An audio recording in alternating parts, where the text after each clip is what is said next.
Moscow, October 1698. Tsar Peter Alexeyevich stands in Red Square, his hands stained with blood. Around him hang the bodies of 2,000 Streltsy rebels, Russia's elite guards who dared oppose his vision. But this isn't just an execution, it's the birth of modern Russia. Peter the Great didn't just change an empire, he shattered it completely, then rebuilt it in his own image. He was Russia's greatest modernizer and its most brutal tyrant, often in the same breath.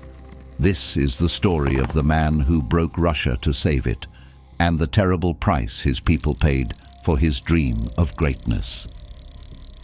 The medieval prison. Long before Peter's bloody revolution, Russia was a nation trapped between worlds.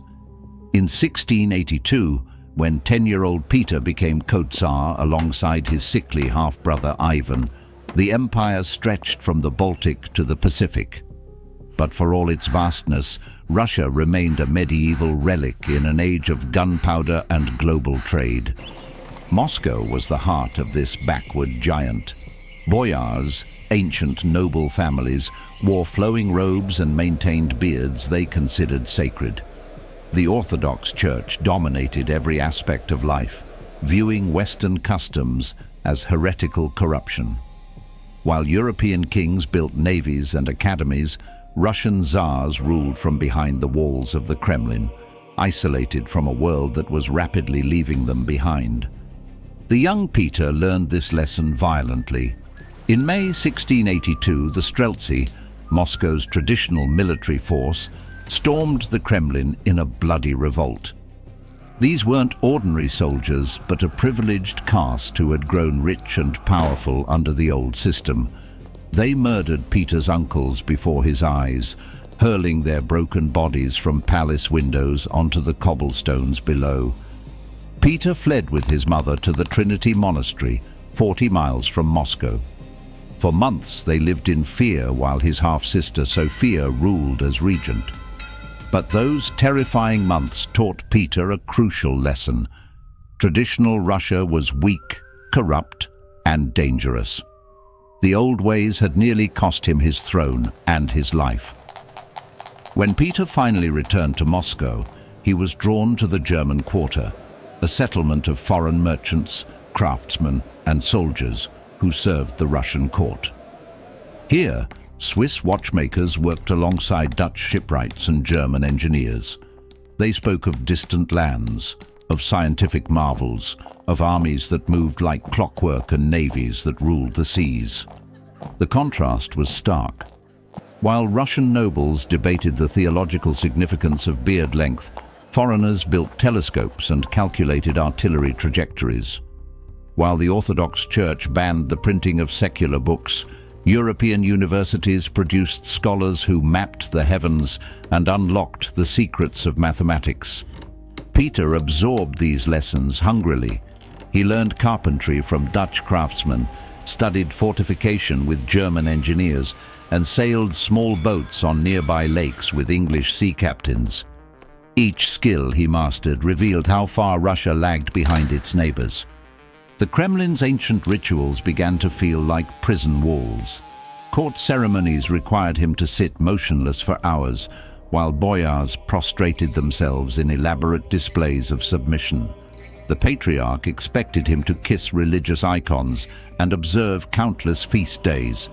Every tradition seemed designed to keep Russia frozen in amber while the world advanced without them.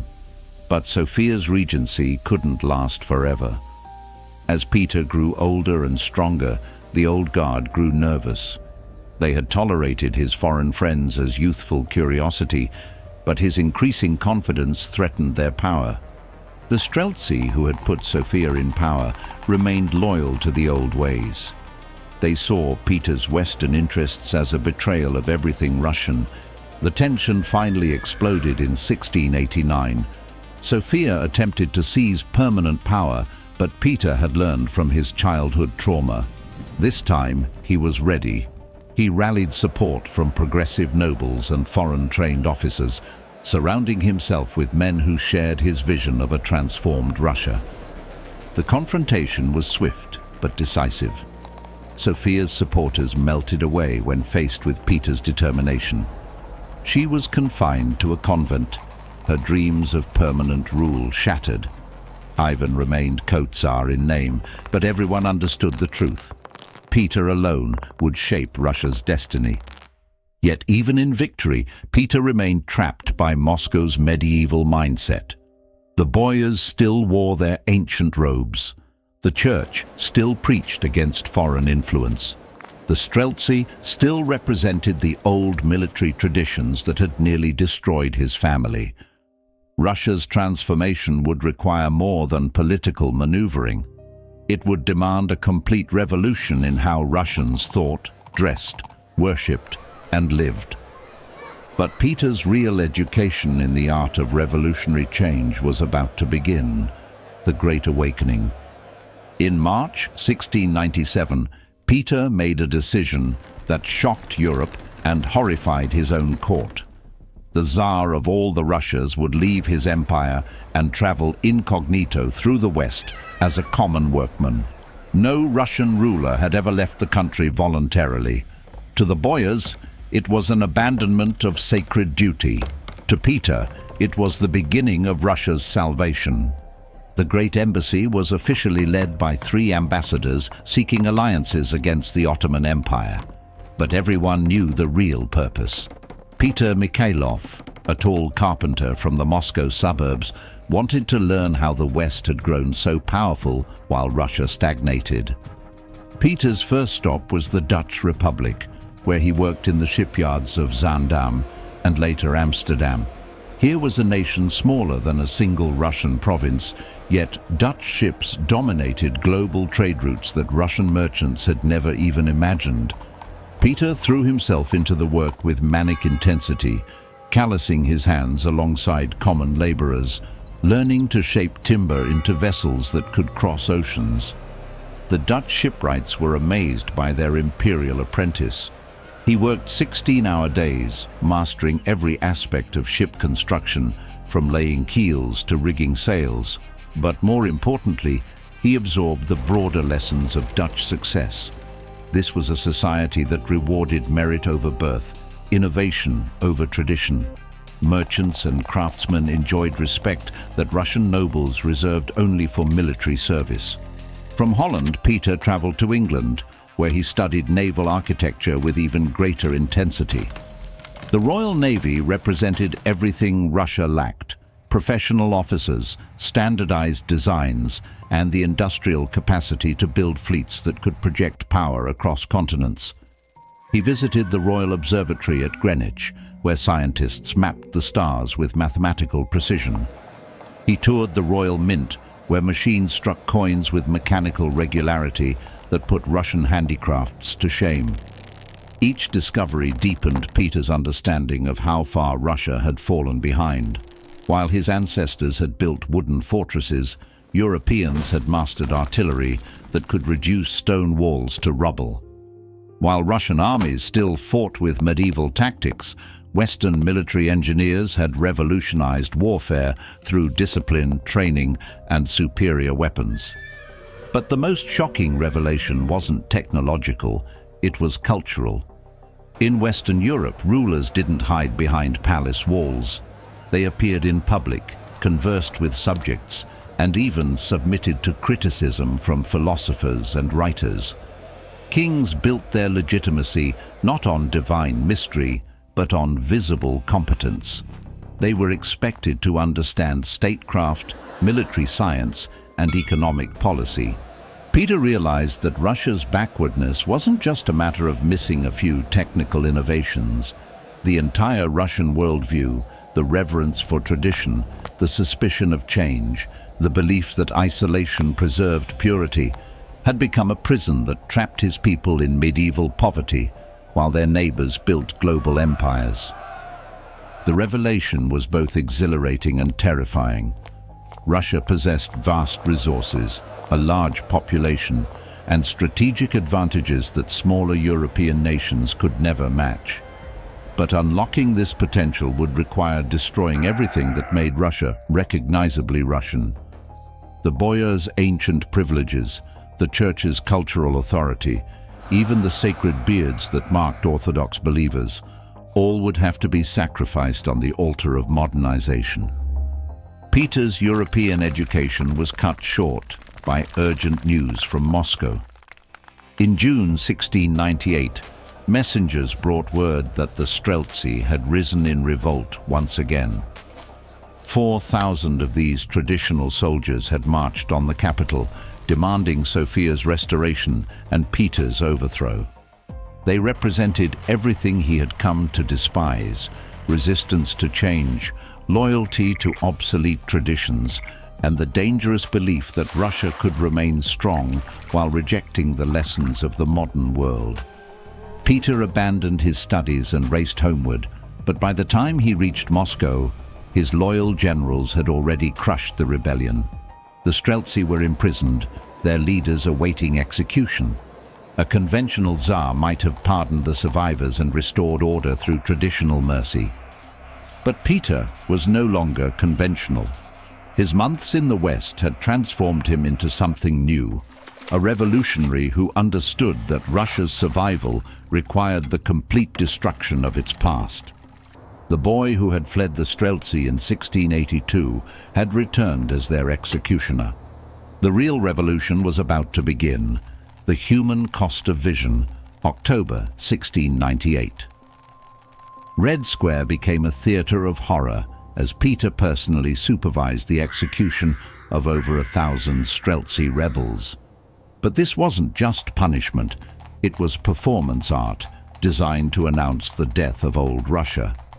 Peter didn't merely watch the executions, he participated, wielding the axe himself, forcing terrified boyars to do the same. The message was unmistakable. Anyone who opposed his vision would face not just death, but personal destruction at the hands of their Tsar. The symbolic violence extended beyond the scaffold. Peter ordered his nobles to shave their sacred beards or pay a humiliating tax for keeping them. To Orthodox Russians, this wasn't mere fashion. Beards were marks of divine favor, distinguishing the faithful from heretical Catholics who went clean-shaven. By attacking this most visible symbol of Russian identity, Peter declared war on the very soul of his people. But the Streltsy executions were only the beginning.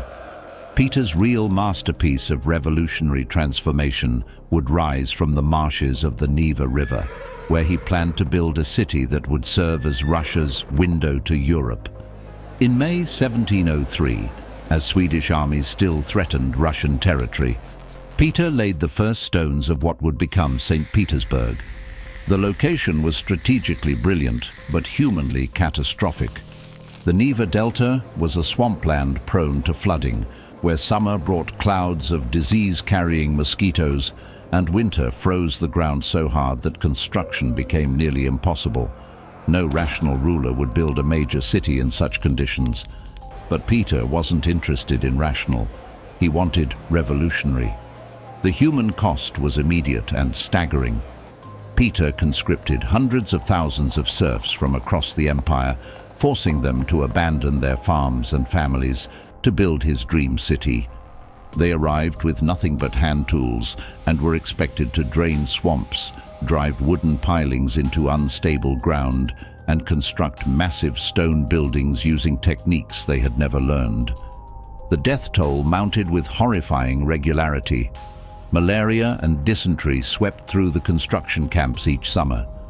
Winter brought different killers: pneumonia, frostbite, and starvation, as supply lines failed to reach the remote construction sites. Contemporary estimates suggest that over 100,000 workers died building Saint Petersburg in its first decade alone. Some historians place the number even higher. Peter knew the cost and didn't care.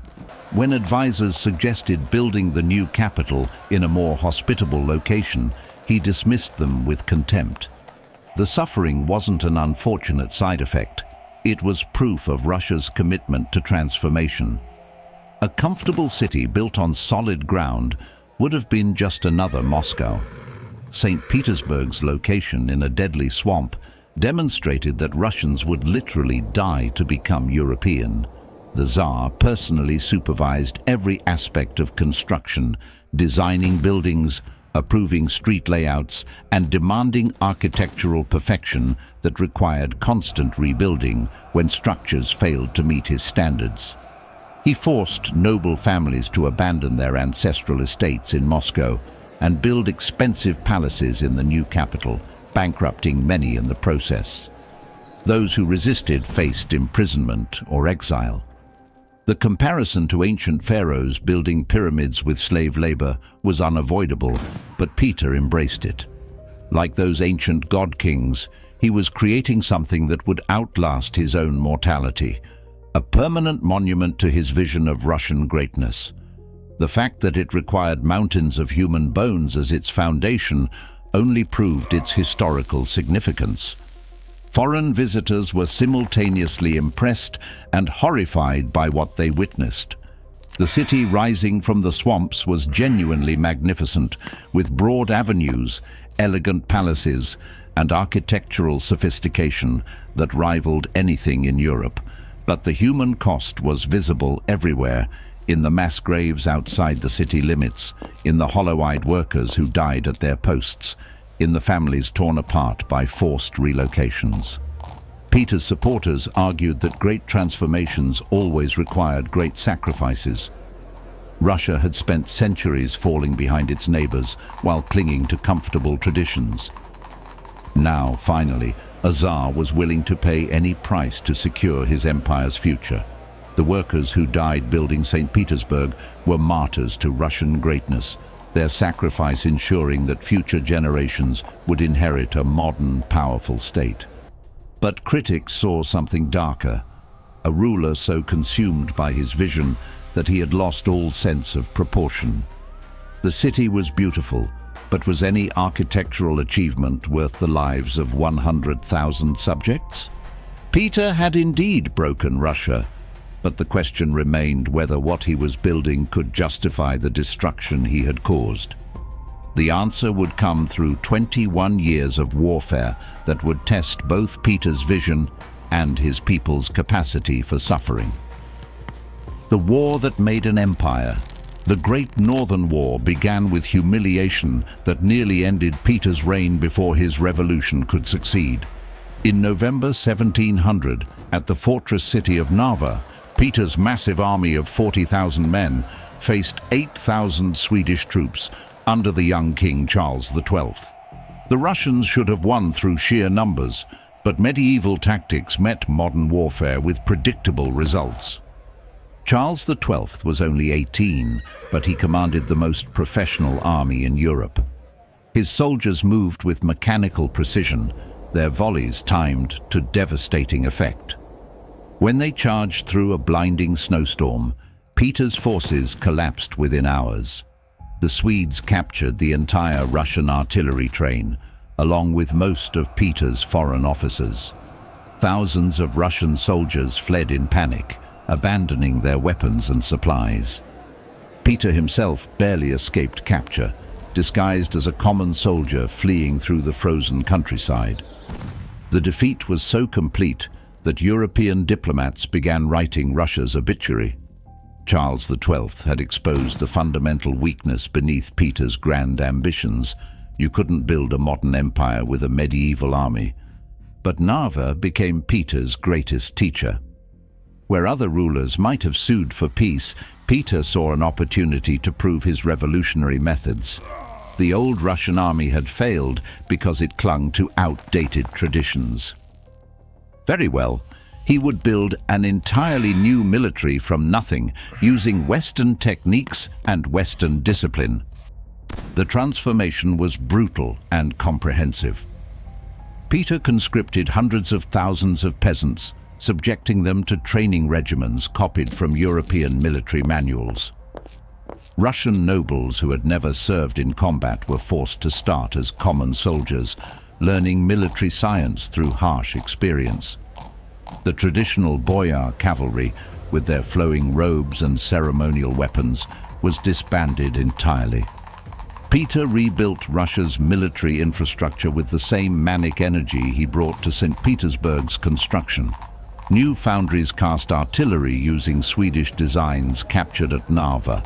Weapons factories produced muskets based on the latest European models. Military academies taught navigation, engineering and ballistics to officers who had previously learned warfare through family tradition. The naval transformation was even more dramatic. Russia had never been a maritime power. The country's few ports were frozen half the year, and Russian shipbuilding techniques lagged centuries behind European standards. Peter changed this through sheer force of will, establishing shipyards on the Baltic and Black Sea coasts, importing foreign shipwrights, and personally designing vessels based on his experiences in Dutch and English dockyards.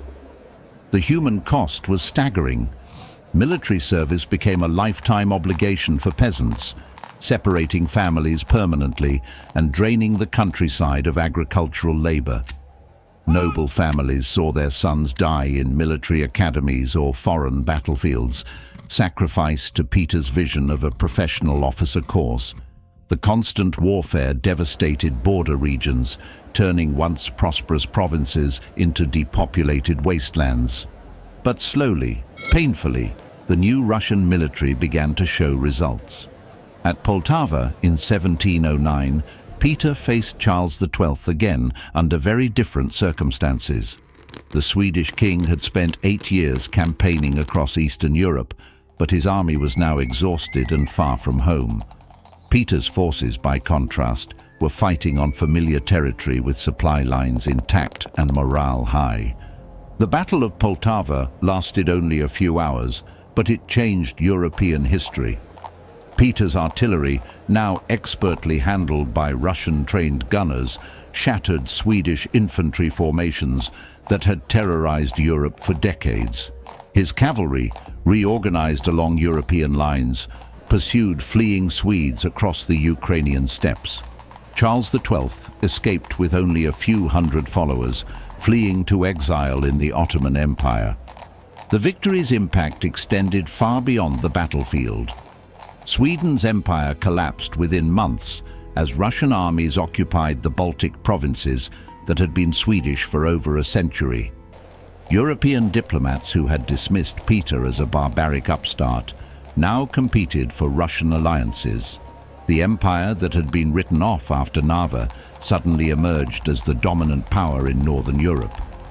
Peter had achieved something unprecedented in Russian history: military victory through systematic modernization rather than numerical superiority or geographical advantages. His new army and navy proved that Russians could master European military techniques when freed from the constraints of traditional thinking. But the war's true cost was measured in human suffering rather than territorial gains.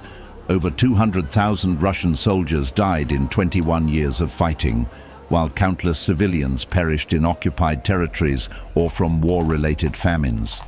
Peter had indeed created a European great power, but he had built it on foundations of bone and blood that would haunt Russia for generations.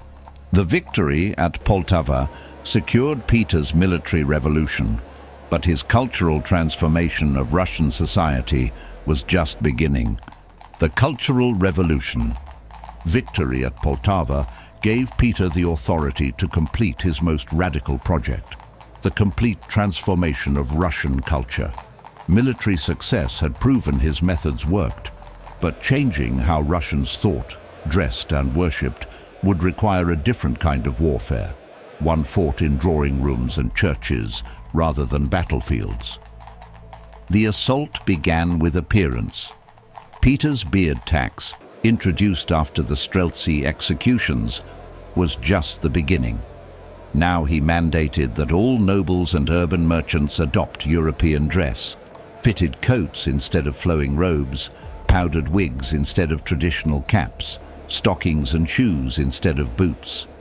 Women who had lived in near seclusion under traditional customs were forced into European-style social gatherings where they mingled freely with men. The resistance was immediate and profound. To Orthodox believers, these weren't mere fashion changes, but attacks on their spiritual identity. Traditional Russian clothing had religious significance. Loose robes symbolized humility before God, while European tight-fitting garments suggested vanity and worldliness. Forcing women into mixed social gatherings violated centuries of custom designed to preserve feminine virtue. Peter's response was characteristically brutal. His secret police, the Preobrazhensky Prikaz, became the enforcers of cultural revolution. They raided noble households to ensure compliance with dress codes, arrested merchants who maintained traditional appearances, and interrogated anyone suspected of criticizing the new customs. Those who resisted faced imprisonment, exile, or worse. The Orthodox Church presented Peter's greatest challenge. For centuries, the patriarch and church hierarchy had wielded enormous influence over Russian society, serving as guardians of traditional values and critics of foreign influence. But in 1700, when Patriarch Adrian died, Peter refused to appoint a successor. Instead, he left the position vacant for 20 years before abolishing it entirely, replacing church governance with a government-controlled Holy Synod. This wasn't merely administrative reform, it was spiritual conquest. Peter subordinated the church to state authority, making clergy into government employees who served his vision rather than defending traditional orthodoxy. Monks were forbidden from writing without government permission. Church lands were confiscated to fund military campaigns. Even religious art was regulated to conform to European styles rather than traditional icon painting. The cultural transformation extended to Russia's social structure through Peter's Table of Ranks, introduced in 1722. This revolutionary system abolished the ancient principle that noble status came through birth, replacing it with a merit-based hierarchy where advancement depended on service to the state. Sons of ancient boyar families found themselves outranked by competent commoners who had proven their worth in Peter's new institutions. The psychological impact was devastating for Russia's traditional elite. Families that had traced their lineage to medieval princes suddenly discovered that their heritage meant nothing compared to technical competence or administrative skill. The new system rewarded exactly the qualities that old Russia had despised: foreign education, practical knowledge, and willingness to abandon ancestral customs. Some Russians embraced the changes enthusiastically, particularly younger nobles who saw opportunities for advancement in Peter's meritocratic system. They learned French and German, studied European philosophy, and adopted Western mannerisms with genuine conviction. These converts to Peter's vision became his most effective agents, spreading European culture through their own example. But for every enthusiastic convert, there were dozens of resistors who saw Peter's reforms as spiritual catastrophe. The Old Believers, a religious sect that had already rejected church reforms in the previous century, now faced complete cultural extinction. Many chose martyrdom over compliance, burning themselves alive in wooden churches rather than submit to Peter's European customs. Peter's personal involvement in enforcing these changes revealed the depths of his obsession. He designed some of the torture devices used by his secret police and personally attended interrogations of cultural resistors. When nobles complained about the expense of European clothing, he threatened to bankrupt them entirely. When clergy preached against his reforms, he had them publicly flogged and exiled to remote monasteries. The Tsar, who had once worked alongside Dutch carpenters, now spent his evenings planning the systematic destruction of everything his ancestors had built. He wasn't just modernizing Russia. He was performing cultural surgery without anesthesia, cutting away centuries of tradition to create something entirely new. But the ultimate test of Peter's ruthlessness was yet to come, and it would involve the person he should have loved most: the price of absolute power. In 1718, Peter faced the ultimate test of his revolutionary principles when his own son became the greatest threat to everything he had built. Tsarevich Alexei represented more than just family disappointment. He embodied the living contradiction of Peter's entire reign. Alexei had grown up watching his father destroy traditional Russia with methodical brutality. Where Peter saw necessary modernization, his son saw cultural genocide. Where Peter demanded European customs, Alexei clung to orthodox traditions. The young Tsarevich surrounded himself with old believers, spoke nostalgically of Moscow's ancient ways, and made no secret of his intention to reverse his father's reforms when he inherited the throne. The conflict wasn't merely political, it was deeply personal. Peter had sacrificed everything for his vision of a modern Russia: his subjects' lives, his nobles' loyalty, even his own humanity. The thought that his life's work might be undone by his own heir was unbearable. But Alexei's resistance went beyond passive disagreement. He actively conspired with foreign powers, seeking Austrian support for his eventual succession and promising to abandon Peter's European alliances. In 1716, the crisis exploded when Alexei fled Russia for Vienna, placing himself under the protection of Holy Roman Emperor Charles VI. This wasn't just family rebellion, it was treason of the highest order. A Russian heir seeking foreign intervention against his own father threatened everything Peter had built. European courts buzzed with speculation about civil war and the possible collapse of Peter's empire. Peter's response revealed how completely he had transformed from the frightened boy who once fled the Streltsy. He launched a diplomatic manhunt across Europe, using threats and bribes to pressure the Austrian court. When subtle pressure failed, he sent agents to kidnap his son if necessary. The message was clear: no one, not even his own flesh and blood, could escape the consequences of opposing his vision. The psychological pressure proved more effective than force. Isolated in Vienna and facing his father's relentless pursuit, Alexei finally agreed to return to Russia in 1718. Peter promised forgiveness, but those familiar with his methods knew better. The Tsar, who had personally executed Streltsy rebels, wouldn't spare his own son for far greater crimes. The trial that followed was a masterpiece of judicial theater designed to justify the unthinkable. Peter personally interrogated Alexei, demanding not just confession, but public renunciation of everything the Tsarevich represented. Hour after hour, father confronted son in the Peter and Paul fortress, the same prison where political enemies had disappeared for decades. Under torture, administered by his father's direct orders, Alexei confessed to treason, conspiracy, and planning to reverse all of Peter's reforms. The confessions were probably accurate.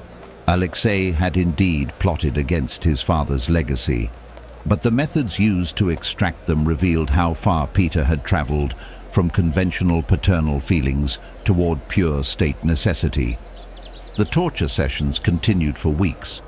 Peter designed some of the interrogation techniques himself, applying the same methodical approach he brought to shipbuilding or military planning. Each session was carefully recorded, each confession preserved as evidence of the Tsarevich's guilt. The Tsar, who had once learned carpentry from Dutch craftsmen, now perfected the art of destroying his own son. On June 26, 1718, Alexei died in his cell. The official cause was given as apoplexy, brought on by the stress of confession, but everyone understood the truth. Peter had murdered his heir rather than risk the destruction of his life's work. The decision was coldly rational. Better no succession than a succession that would undo everything. Peter's justification was characteristically direct. The state mattered more than family, the future more than blood ties, Russia's greatness more than personal sentiment. He had spent his entire reign teaching Russians that tradition must yield to necessity. Now he applied that same principle to the most sacred relationship of all. The execution of Alexei marked the moment when Peter's transformation reached its logical conclusion. The modernizer had become indistinguishable from the most brutal medieval tyrant, willing to sacrifice anything and anyone for his vision of Russian greatness. He had indeed broken Russia to save it, but the question remained whether what he was building could justify what he had destroyed: the broken empire. Peter died on February 8, 1725, his body racked by disease and his mind tormented by the succession crisis he had created.